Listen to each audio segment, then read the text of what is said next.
Good morning, students. Let us continue with our chapter Vision for 2020, where Dr. APJ Abdul Kalam suggests the ways of transforming our developing nation into a developed nation. He says that India has got a special kind of civilization heritage.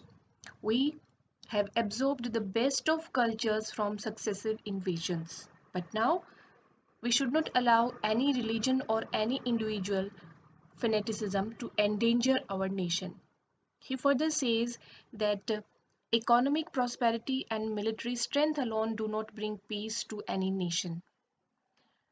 We should transform our religious forces into spiritual forces because evolution of spiritual forces in addition to economic prosperity and military strength will bring happiness, peace and prosperity. He further says 50 years have gone since we got our independence, but we still are a developing nation. Though we have achieved a lot, still we have many challenges. Today, India is in the knowledge age, which provides an opportunity to become a developed nation with a strong economy. People's lives will be enriched by IT driven knowledge products and systems, biotechnology, and space technology. Doctor Kalam कहते हैं that in most developed nations, the information and communications technology, that is ICT sector, directly contributes 7 to 8% to their GDP. और अभी in comparison, India में ICT sector का contribution GDP में है only 2%. We need to enhance it significantly.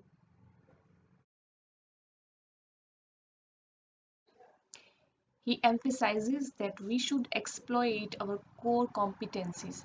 We should exploit ICT, information and communication technology. It should contribute to our GDP more and more. We should enhance the share, the contribution of ICT in our GDP, and we should exploit our other competencies, which include information security, scientific software development, and e-governance. We can also do great in biotechnology, floriculture, and aquaculture.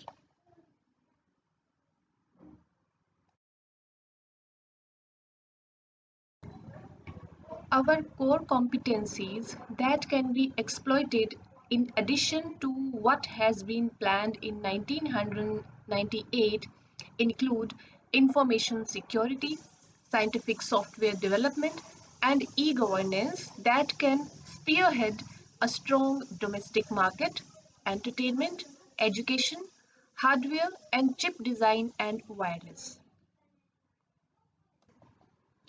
Our core competencies, हमारी केंद्रीय क्षमताएं that can be exploited, जिनको exploit किया जा सकता है. यहाँ पे exploit का मतलब है to make the best use of something, किसी चीज़ का सबसे best use कर लेना.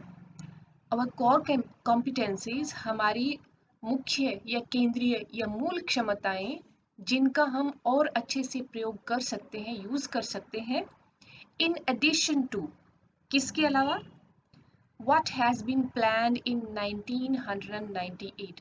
in 1998 में जो योजना बनाई गई थी उसके अलावा उसमें हम ऐड कर सकते हैं हमारी कोर कॉम्पिटेंसीज, हमारी केंद्रीय क्षमताएं जिनका हम बेस्ट यूज कर सकते हैं. और उसमें क्या क्या चीजें हैं, वो कोर कॉम्पिटेंसीज कौन सी हैं? They include information security, that is सूचना सुरक्षा, साइंटिफिक सॉफ्टवेयर डेवलपमेंट, वैज्ञानिक software Vikas, and e governance और ई गवर्नेंस, ई शासन, that can spearhead a strong domestic market. spearhead से मतलब है लीड करना, नेतृत्व करना किस चीज का. और इससे क्या हो सकेगा, ये सब कुछ नेतृत्व करेगा किस चीज के लिए? A strong domestic market, entertainment, education, hardware and chip design and wireless. ये सब एक सशक्त घरेलू बाजार, स्ट्रॉन्ग डोमेस्टिक मार्केट, मनोरंजन, शिक्षा, हार्डवेयर और चिप डिजाइन और वायरलेस के लिए स्पीयरहेड नेतृत्व मार्ग प्रशस्त कर सकते हैं।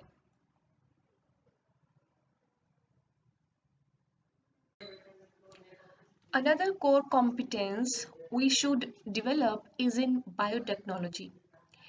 एक अन्य कोर कॉम्पिटेंस हमारी जो मूल क्षमता है जिसे हमें डेवलप करना चाहिए, जिसे हमें विकसित करना चाहिए, वो है बायोटेक्नोलॉजी।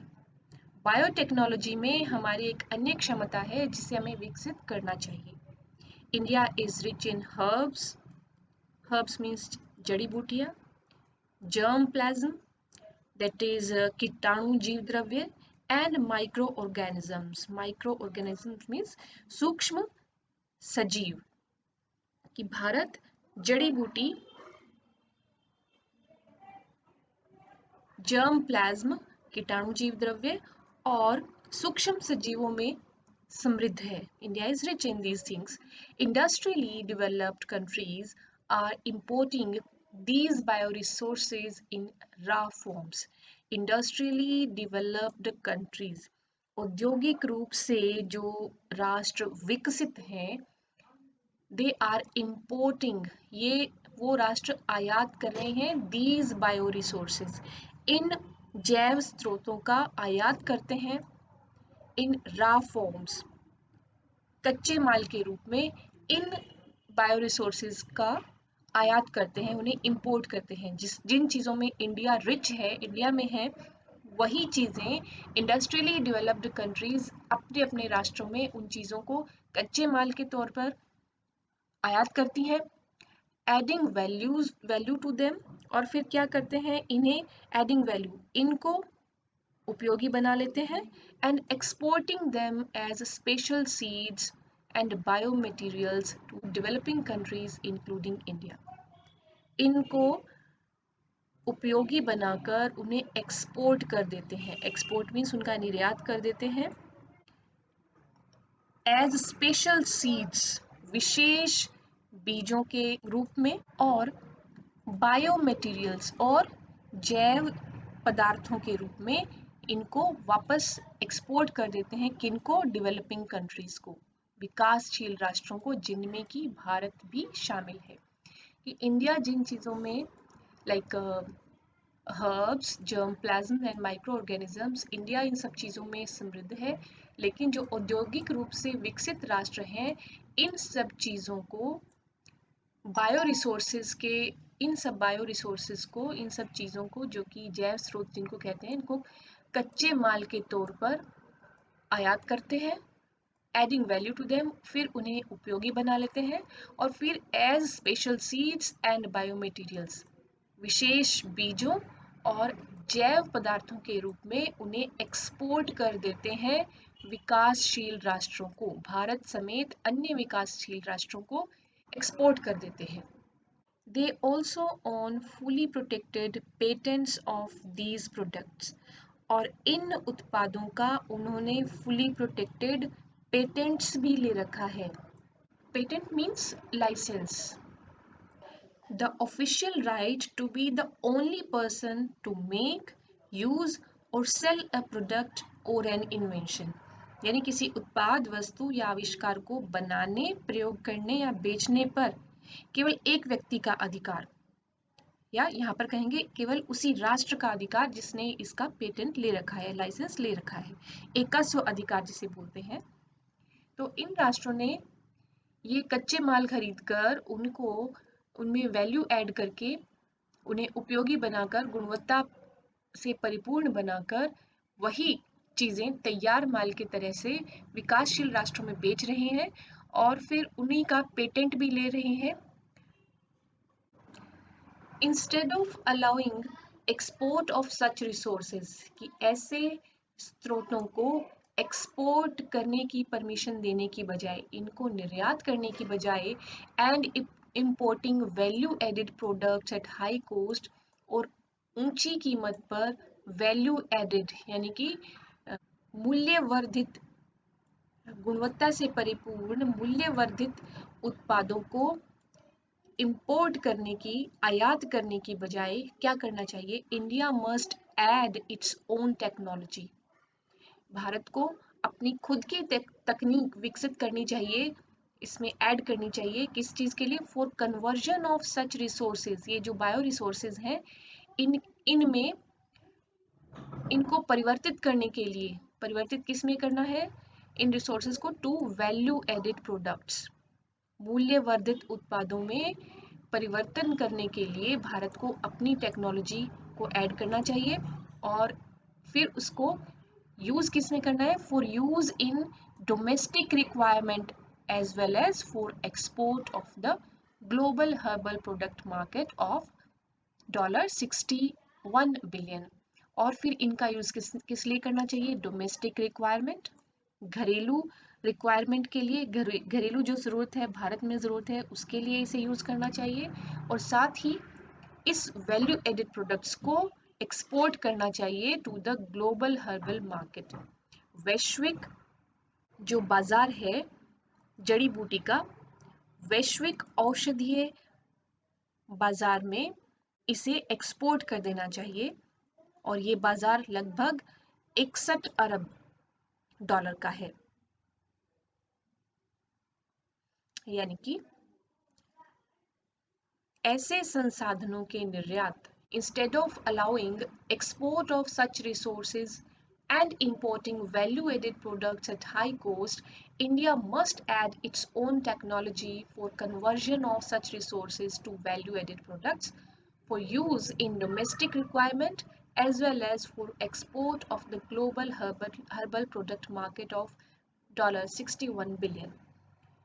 ऐसे संसाधनों के निर्यात और मूल्यवर्धित उत्पादों को ऊंची कीमत पर आयात की आज्ञा न देकर भारत को अपनी तकनीक द्वारा इन संसाधनों को घरेलू आवश्यकताओं और वैश्विक औषधीय उत्पाद बाजार जो कि 61 अरब डॉलर का है के निर्यात के लिए मूल्यवर्धित उत्पाद में परिवर्तित करना चाहिए।